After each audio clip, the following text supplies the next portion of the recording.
자, 여러분 안녕하십니까? 1차 방정식의 활용, 우리가 4차시, 우리가 시간 속력, 거리에 대한 유형과 일에 대한 유형을 선생님하고 같이 다뤄보도록 할게요. 자, 여러분들 시간 속력, 거리에 대한 이야기, 이거 여러분들이 많이 어려워하는 부분인데 선생님하고 같이 다뤄보도록 하죠.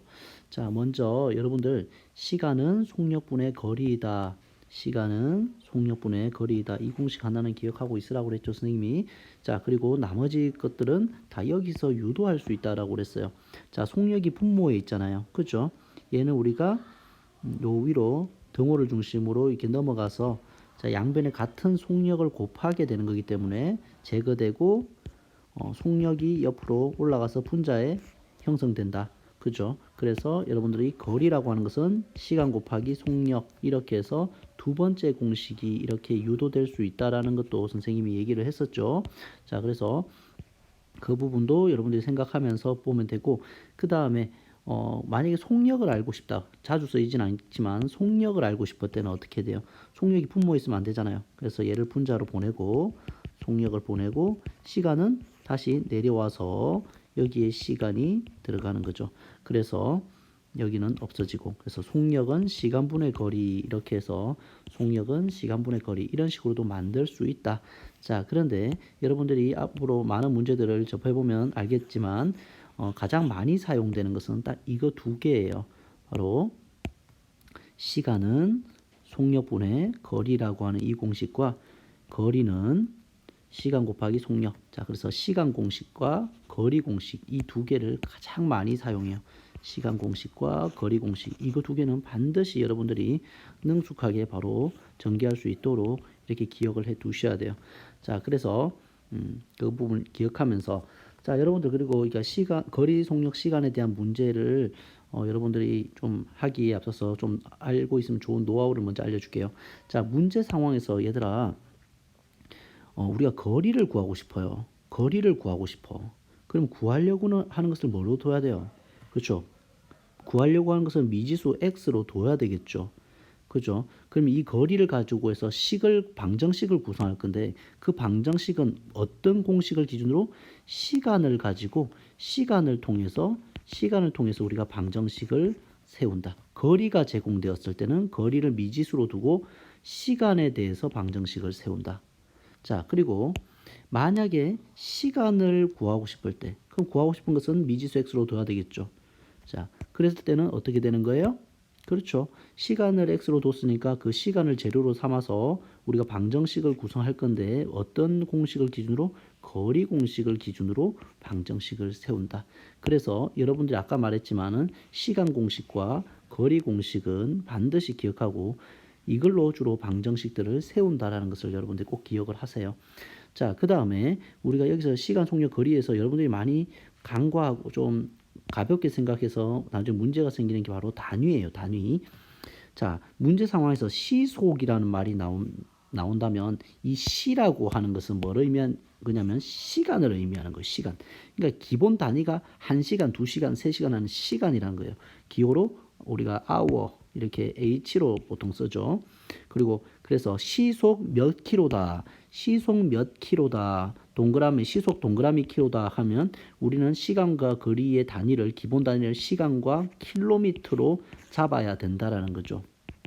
알겠습니까? 만약 몇 분, 몇 분 이렇게 돼 있으면 분을 뭘로 바꿔야 돼? 시간으로 바꿔야 된다는 거죠.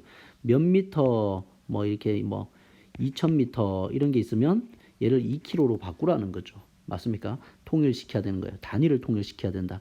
만약에 문제 상황에서 분속 얼마다라고 나와 있어요. 분속 얼마다. 그러면 분속 몇 미터, 분하고는 주로 미터가 연결되는데 분속 몇 미터라고 하면은 시간은 분으로 다 통일을 시켜요. 분으로 통일을 시키고 거리는 미터로 다 통일을 시키라는 거예요. 킬로미터는 미터로 바꿔야 되겠죠. 1km가 있다. 1km라고 하는 것은 몇 미터? 1000미터 이렇게 통일을 시키라는 거죠. 됐죠? 그 다음에 초속이라는 말이 나오면 초속 몇 미터 이런 말이 나오면 어떻게 되는 거예요? 역시 시간은 초로 거리는 미터로 이렇게 초와 미터로 다 통일을 시키라는 것 알겠습니까? 이렇게 단위를 통일하는 것은 매우 중요하다. 그래서 그 힌트는 주로 어디 썼는다? 시속 몇 킬로 하면 시간과 킬로미터로 통일하는 거구나.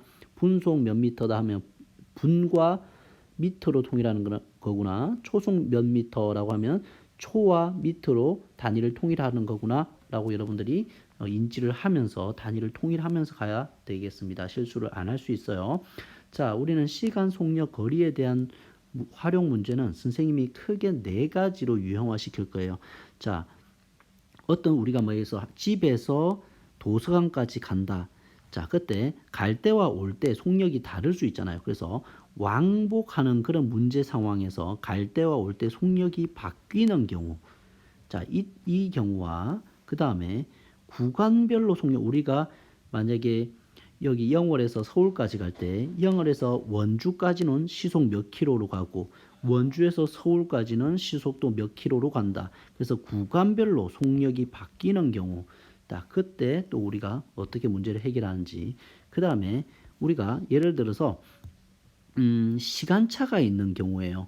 예를 들어서 뭐라고 할까요? 두 학생이라고 해도 되고 한 학생이 집에서 학교까지 걸어서 가면은 시속 몇 킬로이고 자전거 타고 가면 시속 몇 킬로다.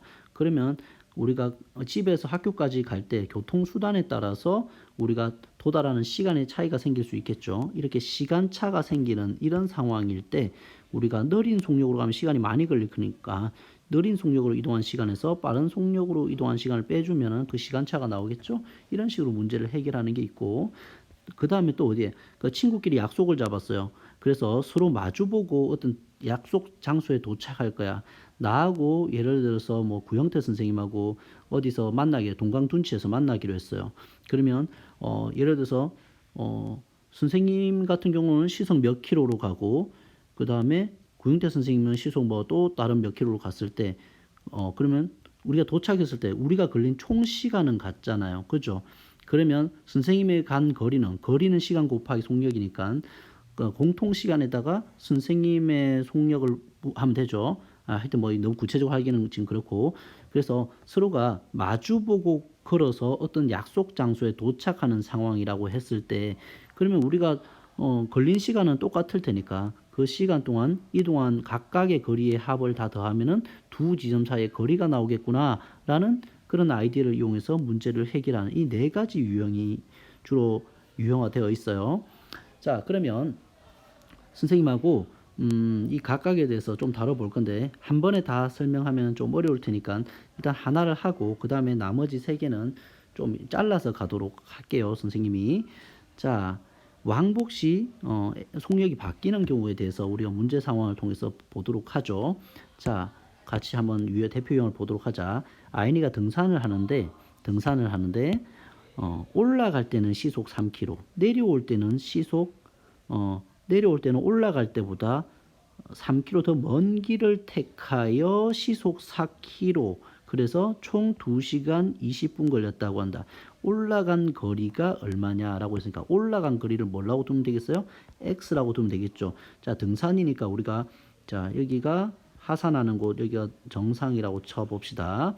그러면 올라갈 때 우리가 시속 몇 킬로?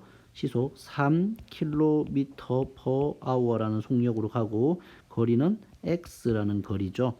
그 다음에 내려올 때는 약간 돌아서 왔어요. 그래서 거리는 뭐냐면 기존에 있는 x보다 얼마만큼? 3만큼 더 먼 길을 택했어요. 거리는. 그리고 속력은 뭐예요? 속력은 4km의 속력 per/hour의 속력으로 왔어요. 그래서 총 걸린 시간이 2시간 30분이라고 그랬어요. 그러면 우리가 거리를 가지고 미지수를 세웠으니까 시간 공식을 써먹자라는 거죠. 시간은 속력분의 거리라고 하니까 이 시간을 맞출 거예요. 자, 올라간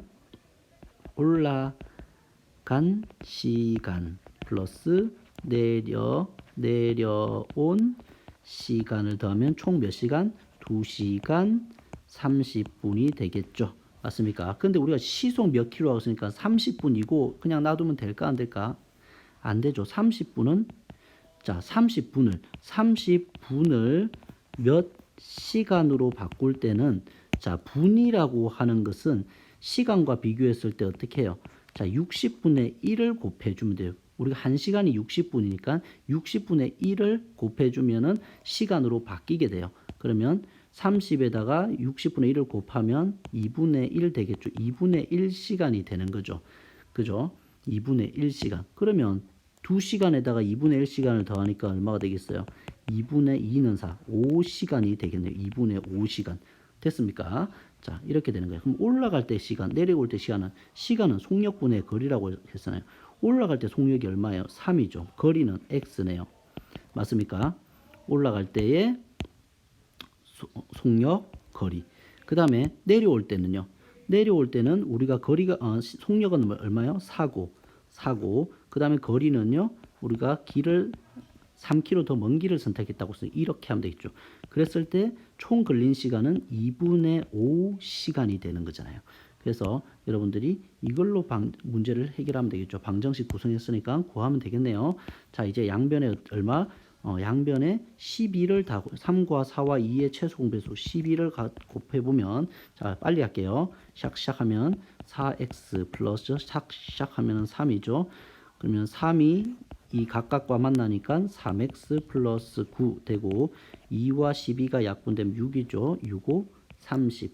자, 그래서 정리하면 7x는 얼마요? 21. 따라서 x는 3. 자, 단위가 뭐예요? 우리가 지금 구한 게 거리잖아요. 그럼 3 단위는 킬로미터. 이렇게 구할 수가 있는 겁니다. 자, 이해됐습니까? 자, 좀 끊었다가 또 쭉 가도록 할게요.